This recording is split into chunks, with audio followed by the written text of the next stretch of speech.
right. Hi, Chelsea. My name is Brandon Beatty. I'm a PA and a contracted independent medical examiner with the VA. And I understand that our paths are crossing for a claimed condition of acid reflux or GERD. Yes, that's correct. Yeah. And tell me a little bit about what's going on. When did that first start? Um, well, I was in the military starting around 2010. And I would say that I started developing I guess what I would describe as like regurgitation or reflux of acid around 2011. That was when I was deployed.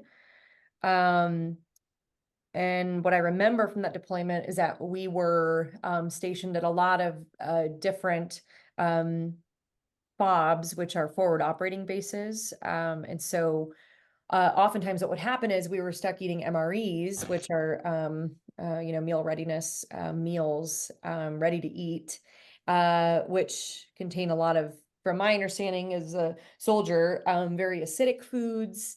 And we had to eat very fast. That was a huge thing that we did. And I really felt like that really affected things. But again, that was probably starting around 2011. Around 2011.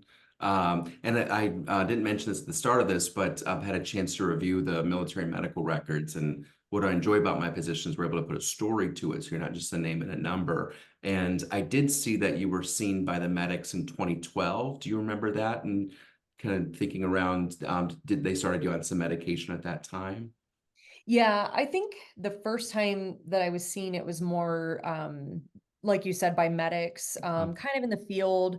They made it seem like this was a pretty common occurrence, with a lot of people on the deployment.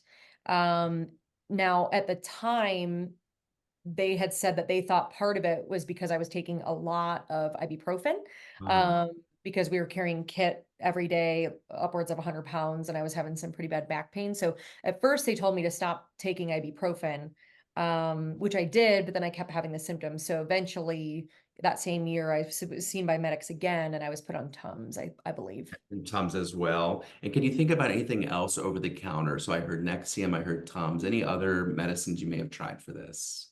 Yes. I think at one point I may have been on omeprazole. I probably took that for about 4 months, maybe Okay. every other day. And then I didn't really feel like it was working that well, so I just stopped taking it. So right now, I'm just taking Tums. Okay.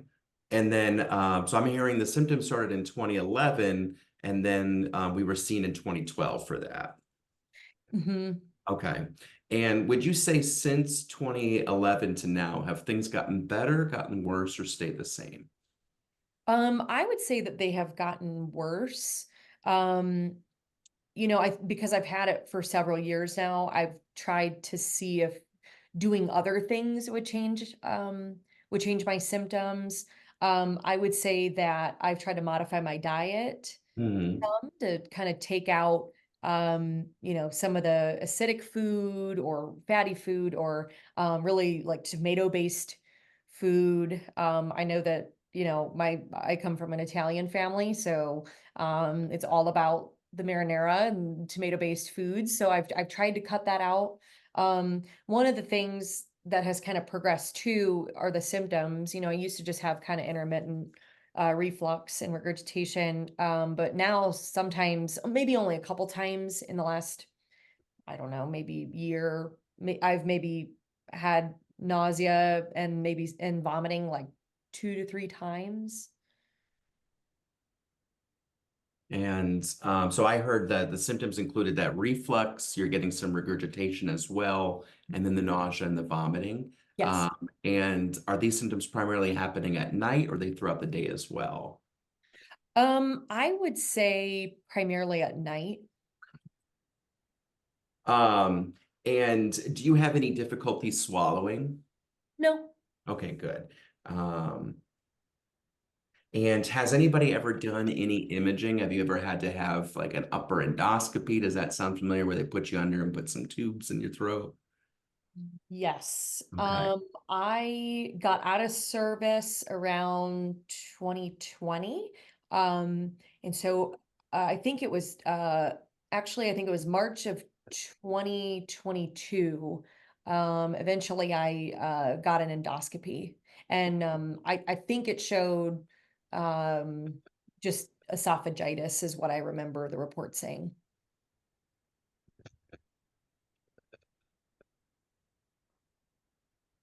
And I didn't see that that imaging when I did the initial medical records check, but I'll certainly double check for that.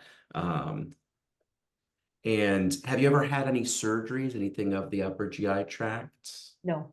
Okay. Is there anything related to your symptoms that we haven't captured here today?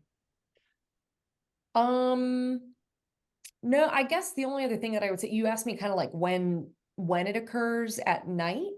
Mhm.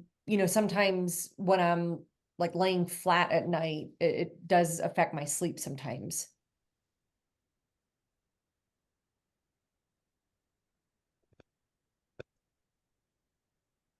And if you had to guess in an average year, have you ever had any issues with needing to call out from work because of the sleep disruptions?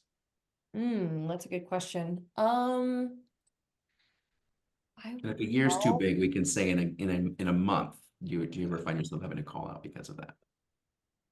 I mean, yeah.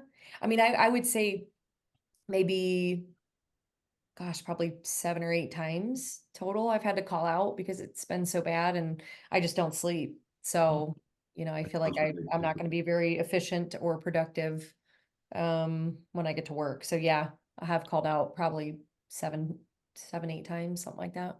And can you quantify in what window of time, if it was that 7 or 8 times? Hmm.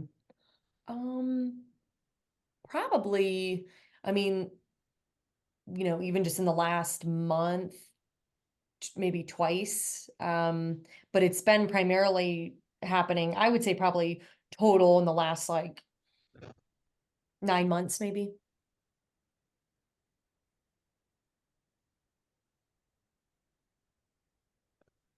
And have you ever had any other testing or seen any other specialists? Anybody I should be looking for any other medical records?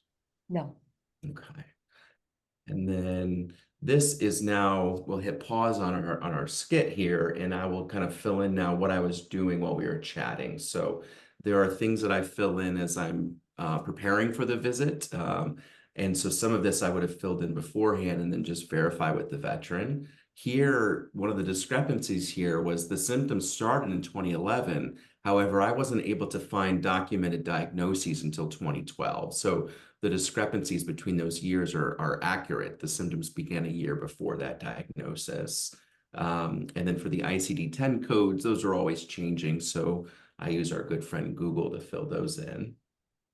And then here, no different than how we take histories as PAs. And so the VA wants to know when those symptoms started. I do my best to explain those symptoms here, as I mentioned in my introduction to the veteran, that we're going to add a story to these. And then what the Veteran Affairs wants to see is there a connection between the military and have things worsened? And so I do my best to document those.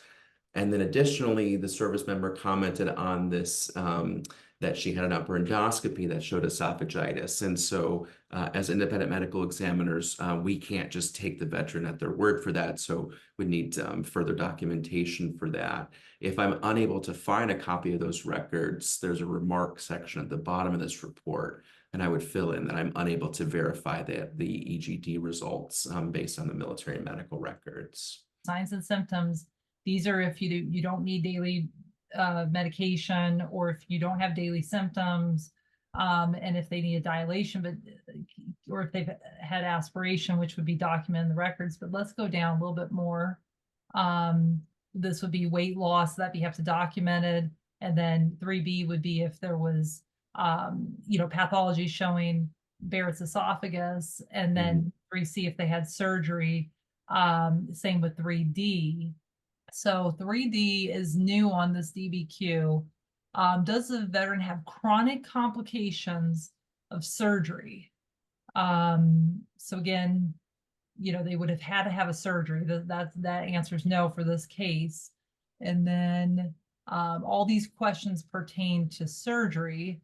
Tumors, no.